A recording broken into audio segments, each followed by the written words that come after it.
अब मैं तुम्हें कुछ एग्जाम्पल बताता हूँ आर्हेनियस एसिड बेस के। तो उसमें मैं दो कैटेगरी बनाता हूँ, एक स्ट्रॉन्ग एसिड की कैटेगरी बना देता हूँ, राइट, और एक मैं बना देता हूँ वीक एसिड का कैटेगरी। सिमिलरली मैं स्ट्रॉन्ग बेस और वीक बेस का भी कैटेगरी बताऊंगा।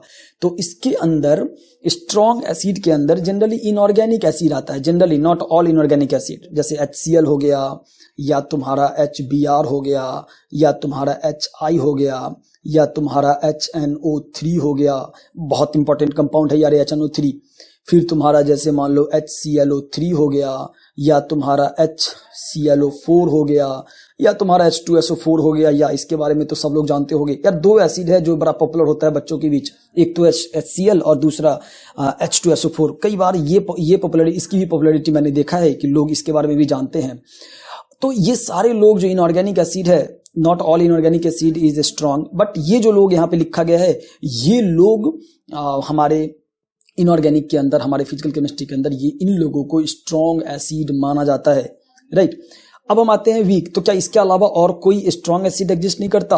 मोर और लेस मैं बोलूंगा नहीं, यही लोग ही अपने पास स्ट्रॉन्ग एसिड है जो फ्रीक्वेंटली यूज होएगा, ठीक है। अब हम बात करते हैं वीक एसिड की। तो वीक एसिड में तुम्हें विश्वास नहीं होगा, HF एक वीक एसिड है, HNO2, ये सारे लोग इनऑर्गेनिक है, फिर भी ये वीक है, ये भी वीक है, ये भी वीक है, नहीं। कोई भी कार्बन कंटेनिंग कोई भी एसिड वीक एसिड होगा, मतलब ऑर्गेनिक का एसिड ऑलवेज वीक एसिड होता है। कोई भी एसिड जो कि ऑर्गेनिक का एसिड हो वो वीक एसिड होएगा, ठीक है। अच्छा, तो ये तो ठीक है यार, ये स्ट्रॉन्ग है, ये वीक है, कुछ कलेक्शन हमने बता दिया और कुछ पहचानने का तरीका भी बता दिया। ऑर्गेनिक का हुआ तो वीक होएगा। इसके साथ जो तुम्हारा, इसके साथ एक छोटा सा क्वेश्चन है जो पूछा जाता है, तो वो जो कंसेप्ट है बेसिसिटी ऑफ, ये जो कंसेप्ट है वो है बेसिसिटी ऑफ एसिड। एसिड का बेसिसिटी क्या होता है? देखो यार, number of moles of H plus formed in 1 mole of acid. Let us suppose कि तुमने एक मोल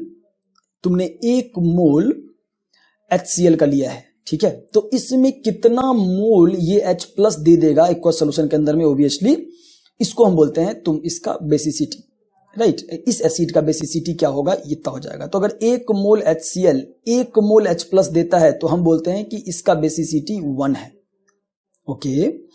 अगर यही चीज अगर HNO3 की बात करें तो क्या होगा, इसकी भी बेसिसिटी 1 हो जाएगी। इसका जो वैल्यू है वो 1 हो जाएगा बेसिसिटी। क्यों, कैसे मुझे मालूम है? अगर मैं इसका 1 मोल लेता हूं तो इसमें से ऑब्वियस सी बात है कि इसमें से H प्लस जो है वो 1 ही मोल निकल के आएगा। सिमिलरली अगर 1 मोल H2SO4 ले लेता हूं तो इसका जो बेसिसिटी होगा वो 2 हो जाएगा। क्यों? क्योंकि ये 2 मोल H प्लस जनरेट करके देगा अपने को। तो बेसिसिटी का मतलब है सिंपल, कि बेसिसिटी ऑफ एसिड का मतलब है कि कितना मोल H प्लस वो जनरेट करके देता है। तो फिर तुम्हें लग रहा होगा ये बेसिसिटी बोलने का क्या मतलब है यहाँ पे, मतलब एसिड का है तो बेसिसिटी क्यों बोला? बिकॉज देखो, बेसिसिटी बेसिक रूप से ये चीज होता है कि कितना मोल H प्लस ये देगा, ठीक है, ये तो हम समझ चुके हैं। अब इतना जो भी H प्लस दे रहा है ना, जितना मोल H प्लस दे रहा है उतना मोल OH माइनस को कंज्यूम कर जाएगा ये, राइट, मतलब एसिड बेस रिएक्शन के अंदर में, फाइन।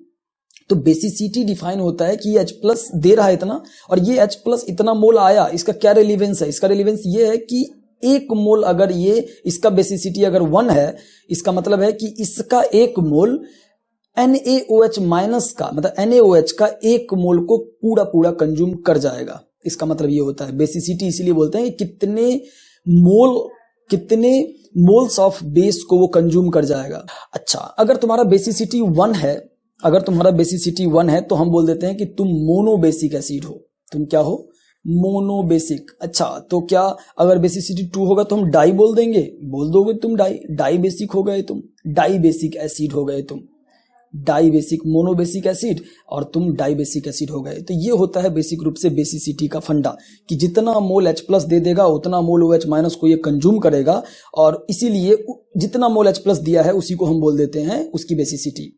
अगर एक दूसरे तरीके से तुम डिफाइन करना चाहो तो 1 मोल HCl कितने मोल OH माइनस को कंज्यूम कर जाएगा, वही उसका बेसिसिटी है, जिसको कि सिंपल शब्द में ये बोल सकते हैं कि 1 मोल HCl कितने मोल H प्लस दे सकता है, यही इसका बेसिसिटी हो जाएगा, राइट। ओके, सिमिलरली हम एसिडिटी ऑफ बेस देख लेते हैं। पहले तो मैं ये बता देता हूं कि स्ट्रॉन्ग बेस कौन कौन लोग हैं। Strong base and weak base कौन कौन लोग हैं। देखो यार, एस ब्लॉक एलिमेंट के जो भी लोग हैं उनका हाइड्रोक्साइड जो होता है वो स्ट्रॉन्ग बेस बनाता है। जैसे NaOH हो गया, जैसे तुम्हारा KOH हो गया, जैसे तुम्हारा RbOH हो गया। जो भी एस ब्लॉक एलिमेंट के लोग हैं उनका जो हाइड्रोक्साइड होता है वो स्ट्रॉन्ग बेस बना रहा होता है। ठीक है, तो यहां पे हमने देख लिया ये लोग जो हैं वो बेसिक रूप से स्ट्रॉन्ग बेस के एग्जाम्पल हैं। सिमिलरली अगर मैं बात करूं इधर पे वीक कौन कौन लोग हैं, तो वीक हो जाएंगे तो अमोनियम हाइड्रोक्साइड वीक बेस है, एल्युमिनियम हाइड्रोक्साइड वीक बेस है, और एस ब्लॉक के जो एलिमेंट्स होते हैं मोर और लेस सारे एलिमेंट स्ट्रॉन्ग बेस हो रहे होते हैं। फिर यहाँ पे बात आती है बेसिसिटी और एसिडिटी की।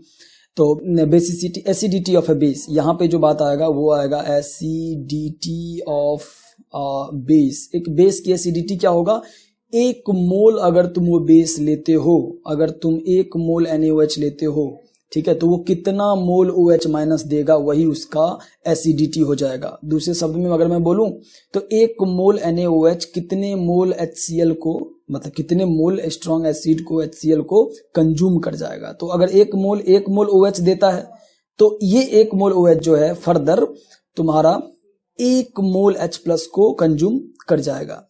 तो बेसिसिटी एसिडिटी का क्या मतलब हुआ कि एक मोल ये कितने मोल H+ को कंज्यूम करेगा, तो वो उतना ही मोल H+ को कंज्यूम कर पाएगा जितना मोल OH माइनस रिलीज करेगा। तो हम ऐसे सीधे सीधे मैं बोल देता हूं कि एक मोल NaOH जितना मोल OH माइनस रिलीज करेगा वही उसका। लेकिन इनफैक्ट इसका डेफिनेशन कैसे होना चाहिए, एक मोल NaOH एक मोल बेस कितने मोल H+ को कंज्यूम कर जाएगा, जिसको कि हम उल्टे टर्म्स मतलब दूसरे तरीके से ऐसे बोल देते हैं कि जितना मोल OH माइनस ये रिलीज करेगा उतना ही मोल H+ को ये कंज्यूम कर पाएगा। And that's why it is acidity of A base. और इस केस में क्योंकि इसका एसिडिटी 1 है तो हम बोल देते हैं तुम मोनोबेसिक हो, तुम